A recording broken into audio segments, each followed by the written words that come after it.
नमस्कार। आज हम काव्य हेतु के बारे में पढ़ते हैं। काव्य हेतु, हेतु शब्द का अर्थ है कारण या साधन। काव्य हेतु का अर्थ हुआ वह साधन जिससे काव्य की रचना होती है, काव्य का सृजन होता है। काव्य के वे कारण जिनसे रचना संभव हो पाती है काव्य हेतु कहलाते हैं। ये साधन ही कवि को काव्य प्रणयन में सक्षम बनाते हैं। इसका अर्थ हुआ काव्य हेतु कवि के लिए जरूरी चीज हुई, काव्य रचना के लिए जरूरी चीज है। संस्कृत के आचार्यों ने काव्य हेतुओं की संख्या अलग अलग बताई है। ये भी बहुत महत्वपूर्ण है कि किसी ने क्या बताई है। आचार्य भामा ने काव्य हेतु एक ही माना है और वह है प्रतिभा। दंडी ने 3 काव्य हेतुओं को माना, प्रतिभा, शास्त्र ज्ञान यानी व्युत्पत्ति और अभ्यास। रुद्रट ने भी 3 काव्य हेतुओं को माना, शक्ति यानी प्रतिभा, व्युत्पत्ति और अभ्यास। वामन ने भी काव्य हेतुओं को 3 भागों में बांटा, लोक, विद्या और प्रकीर्ण। लोक का अर्थ हुआ लोक विहार और विद्या का अर्थ व्युत्पत्ति, और जो प्रकीर्ण है उसके 6 भेद और किए, उपभेद और किए। उनमें लक्ष्यत्व, अभियोग, वृद्ध सेवा, अवेक्षण, प्रतिभा, अवधान और अभ्यास, ये छठा है। राजशेखर ने एक काव्य हेतु को ही माना है, वो है शक्ति। शक्ति जो है वो समाधि और अभ्यास से उत्पन्न होती है, यानी ये प्रतिभा का ही नाम शक्ति उन्होंने रखा है। मम्मट ने 3 काव्य हेतुओं को माना है, शक्ति यानी प्रतिभा, व्युत्पत्ति और अभ्यास। वाग्भट ने 3 काव्य हेतुओं को माना, प्रतिभा, व्युत्पत्ति और अभ्यास। हेमचंद्र ने भी सेम ऐसा ही कहा, प्रतिभा, व्युत्पत्ति और अभ्यास। जयदेव ने भी 3 काव्य हेतुओं को माना, श्रुत, श्रुत यानी व्युत्पत्ति, अभ्यास और प्रतिभा। जगन्नाथ, आचार्य जगन्नाथ थे, पंडित राज जगन्नाथ, उन्होंने प्रतिभा को मुख्य माना और व्युत्पत्ति और अभ्यास 2 को सहायक या प्रतिभा के हेतु माना। इस प्रकार हम देखते हैं कि कुल मिलाकर जो काव्य हेतु है वो 3 भागों में सबने बांट दिए हैं, और मोटे मोटे रूप से उनका अगर हम नामकरण करें तो प्रतिभा, व्युत्पत्ति और अभ्यास, इन 3 भागों में इनको बांट सकते हैं, नामों में बांट सकते हैं। बात आती है ये कि काव्य हेतुओं पर कितने हैं ये विवाद नहीं है। उनके तारतम्य, महत्व और प्रभाव के विषय में अलग अलग विद्वानों के मत है कि कौन सा ज्यादा महत्व रखता है और कौन सा कम। इस विषय में आचार्यों के 3 वर्ग बन गए। पहला वर्ग है प्रतिभावादी, यानी जो प्रतिभा को अधिक महत्व देता है, प्रतिभा को मुख्य मानता है, और शेष को प्रतिभा का संस्कारक, प्रतिभा को बढ़ाने वाला, उसको सहायक मानता है। इस वर्ग में जो लोग हैं वो है राजशेखर, वाग्भट, हेमचंद्र और जगन्नाथ, पंडित राज जगन्नाथ। ये लोग मानते हैं कि प्रतिभा ही वो काव्य हेतु है जिससे काव्य प्रणयन संभव हो पाता है, बाकी सब उसके जो है उसके उपकारक है, संस्कारक है, विभूषक है, यानी व्युत्पत्ति और अभ्यास प्रतिभा को सहायक रूप से संभालने वाला। दूसरा जो वर्ग है उसको हम कहेंगे समन्वयवादी, यानी तीनों को ही महत्व देते हैं और प्रतिभा, व्युत्पत्ति, अभ्यास तीनों को सम्मिलित करते हुए आगे बढ़ते हैं। उनमें रुद्रट, मम्मट, ये लोग इस वर्ग के मुख्य लोग हैं। और तीसरा है जिसमें वो प्रतिभा को महत्वपूर्ण तो मानते हैं, परंतु ये मानते हैं कि प्रतिभा के बिना भी रचना संभव हो जाती है, हालांकि उतनी उत्कृष्ट न सही परंतु मध्यम श्रेणी की तो बन ही जाती है। और इस वर्ग में एक ही व्यक्ति है, एक ही आचार्य है, वो है आचार्य दंडी, और ये अलग से है और इनके समर्थन में कोई और लोग आए नहीं।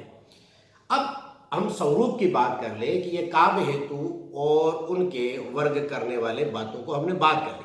अब आता है कि प्रतिभा है क्या। इस प्रतिभा को जब 3 भागों में बांटते हैं तो सबसे पहले प्रतिभा को लेते हैं। प्रतिभा जो है वो काव्य हेतु में सबसे महत्वपूर्ण एक हेतु माना गया है, और इससे विलक्षण बुद्धि कहा गया है, जो ईश्वर प्रदत्त है, जो जन्मजात है, जो पूर्व जन्म के संस्कारों से कोई व्यक्ति लेकर पैदा होता है। यही कवित्व का बीज है और इस बीज के अभाव में कोई वृक्ष बन नहीं सकता। जयदेव जो हुए, आचार्य जयदेव, उन्होंने ये बात कही है कि प्रतिभा रूपी बीज के अंकुरण के लिए व्युत्पत्ति और अभ्यास मिट्टी और जल की तरह है। वो मिट्टी और जल की तरह उसको सहयोग करते हैं, पर तो बीज तो प्रतिभा ही है। भट्टतोत ने इस प्रतिभा को परिभाषित किया है और उनकी एक प्रसिद्ध पंक्ति है कि प्रज्ञा नवोन्मेष शालिनी प्रतिभा मता, यानी नव जो उन्मेष उत्पन्न करने वाली प्रज्ञा है, बुद्धि है, उसको हम प्रतिभा कहते हैं। नए नए जो विचार और चिंतन पैदा कर सके, ऐसी बुद्धि कोई, ऐसी प्रखर बुद्धि कोई हम प्रतिभा कहते हैं। ये एक जन्मजात दैवी शक्ति है, पूर्व जन्म से संस्कार मिलते हैं। इसलिए वामन ने कहा कवित्वम बीजम प्रतिभावानम प्रतिभानम, यानी प्रतिभा ही कवित्व का बीज है। मूल रूप से इस तरह से हमने प्रतिभा को समझा। राजशेखर ने प्रतिभा को आगे दो भागों में बांटा, कार्यत्री और भाव्यत्री। काव्यत्री जो है वो कवि का उपकार करने वाली है, यानी जिसके बल पर कवि सक्षम होता है और रचना करना उसके लिए सहज बन पाते हैं, ये कार्यत्री प्रतिभा है। इसके भी उसने तीन भाग किए, उसमें है सहजा, आहार्या और औपदेश की। सहजा जो है वो पूर्व जन्म के संस्कारों से या आनुवांशिक रूप से या जन्मजात प्राप्त होती है। आहार्या जो है वो वर्तमान जीवन के संस्कारों से, कार्यों से और अर्जित की जाती है। और औपदेशिकी का मतलब है कि गुरु या तंत्र मंत्र आदि सिद्धियों से, कोई साधनों से प्राप्त कर ली जाए, ये कार्यत्री प्रतिभा है। भाव्यत्री प्रतिभा भावक यानी पाठक यानी सहृदय का उपकार करने वाली है, यानी जिसके बल पर कोई सहृदय किसी कवित्व को या किसी रचना के मर्म को समझता है और वो ये भी जान पाता है कि इसमें कवि ने कितना श्रम और क्या अभिप्राय उसने दिया है, कितना श्रम किया है और क्या अभिप्राय से वो कहना चाहता है। कवि की बात कैसे पाठक तक पहुंचे, ये भावित्री प्रतिभा के द्वारा संभव हो पाता है। ये प्रतिभा के बारे में बात है। थोड़ा सा प्रतिभा के बारे में बात और कहते हैं कि प्रतिभा वो तत्व है जो कवि के हृदय में नूतन शब्दार्थ जगा दे, अलंकार योजना जगा दे, उक्ति वैचित्र्य जगा दे, कल्पना और वैभव को उस कवि को संपन्न कर दे। इससे वो काव्य रचना उसकी जो है वो महानता की ओर चली जाती है। प्रतिभा के रूप में ऐसा मोटा मोटा ये मानना है कि प्रतिभा वो व्यक्ति लेकर पैदा होता है। प्रतिभा को अर्जित करना बहुत मुश्किल है या थोड़ी बहुत रूप में प्रतिभा प्राप्त की जा सकती है। लोग ये कहते हैं कि poet is born not made, कवि पैदा ही होते हैं, उनको बनाया नहीं जा सकता। इसका मतलब है कि जो ज्ञान है या जो अर्जन है उसके द्वारा काव्य को सीखा नहीं जा सकता। उसके लिए दिल में कोई भाव ऐसा होना चाहिए जो उसके पूर्व जन्मों से या जन्म के साथ आया है। दिल में इश्क को जगह दे अकबर, इल्म से शायरी नहीं आती। यानी अगर अंदर इश्क होगा तो ही कविता बन जाती है। कविता लिखी नहीं जाती, लिख जाती है। यानी अपने आप ही कविता लिखी जाती है और वो कैसे लिखी जाती है उसका ही मूल हेतु है वो प्रतिभा है। ठीक है जी, आगे बढ़िए। व्युत्पत्ति। व्युत्पत्ति का मतलब है दक्षता, प्रगाढ़ पांडित्य या निपुणता। कोई कवि जो कविता करना चाहता है, काव्य करना चाहता है, वो छंद, व्याकरण, कला, लोक स्तुति आदि का ज्ञान अर्जन करे। उनका अनुभव से जो उनको ज्ञान होगा वह ज्ञान ही व्युत्पत्ति है। अच्छा, केवल भावुक व्यक्ति या जिसके दिल में इश्क है, जैसे हमने अभी बात की, वो केवल काव्य कर सकता है ऐसा संभव नहीं है। उसके लिए पहले श्रुति, स्मृति, पुराण, लोक व्यवहार या व्याकरण, ज्योतिष, धर्मशास्त्र, अन्य जो ग्रंथ है उनकी जानकारियां उसको होनी चाहिए। शास्त्रों में निपुण व्यक्ति ही जो है वो समझ सकता है कि उसे किस प्रकार से बात को कहना है और समझना। ज्ञान दो प्रकार का हो सकता है, एक है शास्त्रीय और एक है लौकिक। शास्त्रीय का मतलब है इतने अभी जो बात की हमने कि छंद शास्त्र है, भाषा शास्त्र है, काव्य शास्त्र है, राजनीति शास्त्र है, अर्थशास्त्र है, काम शास्त्र है। इन शास्त्रों का ज्ञान अर्जित करना यानी नियमों का अध्ययन करना पुस्तकों से, शास्त्र। दूसरा है लोक व्यवहार से। ये बहुत मुश्किल है, व्यक्ति सीखे भी और नहीं सीखे भी। कई बार ऐसा होता है कि सारे जगत में चारों तरफ अनुभव ही अनुभव भरे पड़े हैं, परंतु अनुभवों से कोई व्यक्ति सीख ले ये जरूरी नहीं है। अनुभवों के रगड़ से व्यक्ति परिष्कृत होता जाता है, पर जरूरी नहीं कि वो इस बात को समझे कि वो कितना परिष्कृत हुआ है या कितनी परिस्थितियां उसको सिखाती हैं। लोक व्यवहार इतना सिखा सकता है जितना शास्त्र नहीं सिखा सकता। कई बार ऐसा होता है और कई बार ऐसा है कि हम लोक व्यवहार में पड़े रहते हैं, फिर भी हमारी आंखें देखते हुए भी कुछ देख नहीं पाती। एक कवि कहता है कि गर्दी से अयाम तेरा शुक्रिया, मैंने हर पहलू से दुनिया देख ली। यानी दुख के दिनों तुम्हारा शुक्रिया, मैं जब दुख के दिनों में था तो तुम्हारा शुक्रिया करता हूँ, मैंने हर पहलू से दुनिया देख ली। यानी दुनिया मुझे तभी समझ में आई जब मैं दुख में था। इसी तरह से जिन खोजा तिन पाया गहरे पानी पैठ। इस संसार में ऐसा ही है साहब कि जितना आप अंदर डूबते हो, अनुभव के अंदर गोते लगाते हो, इतना आपको ज्ञान होता है। ये ज्ञान जो है ये व्युत्पत्ति है, जिसको आप अनुभव के द्वारा और शास्त्रों के द्वारा प्राप्त कर सकते हैं। तीसरी व्युत्पत्ति के बारे में, तीसरे हेतु के बारे में बात करें, वो है अभ्यास। अभ्यास के बिना काव्य रचना फिर संभव नहीं हो सकती। कई बार ऐसा होता है कि प्रतिभा बहुत है, परंतु प्रतिभा भी बिना अभ्यास के कुंठित होकर नष्ट हो जाती है। परंतु एक सामान्य बुद्धि वाला व्यक्ति भी अभ्यास के बल पर, निरंतर अभ्यास के बल पर, मेहनत के बल पर अच्छा काव्य कर सकने में सफल हो जाता है।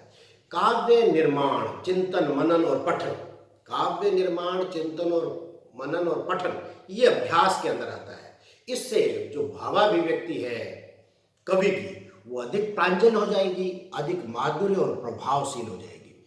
ये अभ्यास ही व्यक्ति को सक्षम बनाता है। करत करत अभ्यास के जड़मति होत सुजान। अभ्यास से कोई जड़मति है वो भी ज्ञानवान बन सकता है। और ये जो बात है, हम ये कहें कि इसको निरंतरता के साथ अभ्यास मांगता है। चलना है मुझे बस अंत तक चलना, गिरना ही मुख्य नहीं, मुख्य है संभलना, फिर भी उठूंगा, बढ़ के रहूंगा मैं, नर हूँ मानव हूँ, ऊपर चढ़ के रहूंगा मैं। इत्र मतलब अभ्यास निरंतर निरंतर निरंतर चलता रहना चाहिए। जैसे सोना जो है वो जैसे जैसे तपेगा, आग में सड़ेगा, वैसे वैसे कुंदन बनेगा। यही अभ्यास का तरीका है। अभ्यास भी कवित्व को प्रखर बनाता है। अभ्यास के बिना काव्य रचना हो नहीं पाती। प्रतिभा और जो आपका अभ्यास और व्युत्पत्ति है, ये तीनों मिलकर ही किसी काव्य रचना के लिए श्रेष्ठ बनाते हैं। कवि में हम कुल मिलाकर ये कहें कि कवि में पहले से श्रेष्ठ संस्कार हो, जन्मजात हो, फिर वो निरंतर अध्ययन करे, सत्संग करे, उससे उसके ज्ञान में वृद्धि होगी, फिर वो स्वाध्याय और अभ्यास करे, इससे वो ज्ञान को अपने को परिपक्व बना ले, तो फिर श्रेष्ठ रचना संभव होगी। यही कारण है कि हमारे जो आर्ष कवि थे वो साधक हुआ करते थे, ऋषि टाइप हुआ करते थे, ऋषि तुल्य हुआ करते थे। इसी कारण उनकी रचनाएं अमर रचनाएं हुई है। हमें भी इसी तरह से बात समझना चाहिए। प्रतिभा और अभ्यास या व्युत्पत्ति, इनकी बात भी अगर हम क्रिकेट के हिसाब से समझना चाहें तो दो क्रिकेट के ऐसे खिलाड़ी हैं दुनिया में जिनके बारे में ऐसा माना जाता है कि एक में प्रतिभा के बल पर उसने ख्याति पाई और दूसरे अभ्यास और मेहनत के बल पर ख्याति पाई। विवियन रिचर्ड्स जो खिलाड़ी थे वो प्रतिभावान थे, इतना मेहनत नहीं करते थे, परंतु उन्होंने खेल के क्षेत्र में अपना नाम पूरा कमाया। सर डॉन ब्रैडमैन इतने प्रतिभावान नहीं जन्मे थे, परंतु वो मेहनत इतनी करते थे कि जब लंच टाइम होता था, लंच का ब्रेक होता था, ड्रिंक का ब्रेक होता था, उस समय भी वो अभ्यास करते थे। और यही कारण है कि उनकी जो एवरेज है वो बहुत ऊंची रही है। इसका मतलब है कि व्यक्ति जब महान बनने के आएगा तो या तो प्रतिभावान पैदा हो, और अगर प्रतिभावान नहीं है तो उसे प्रतिभावान से टक्कर लेने के लिए उतनी मेहनत करनी पड़ेगी। ये काव्य हेतु है, और अगर ये तीनों काव्य हेतु किसी व्यक्ति में मिल जाते हैं, ऐसा दुर्लभ संयोग हो जाता है, तो फिर अमर काव्य रचना हो जाती है। आज इतना ही। नमस्कार।